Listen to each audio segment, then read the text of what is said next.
Hi guys, it's our last week. All you need to do is complete the final and I'll walk you through it. I want to thank you so much for your hard work, dedication, kindness, and patience. You guys were amazing students, and I can't wait to see all the great things that you're going to accomplish in your classroom. Please know that you will always hold a special place in my heart. We've gotten through this together, and anything that you might need, letter of recommendation, or just someone to talk to, don't hesitate to contact me. Even after the semester is over, I would love to hear from you and see how you're doing. So for this week,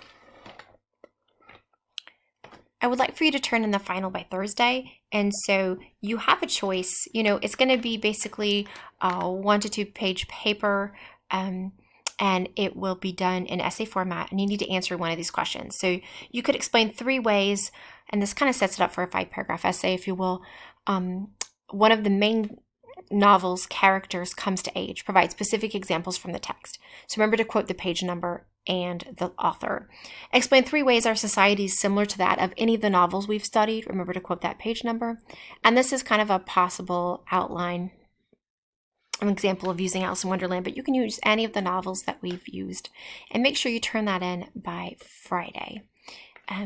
As always, if you have questions or concerns, please do not hesitate to contact me. I wish you all the very best. Thank you so much.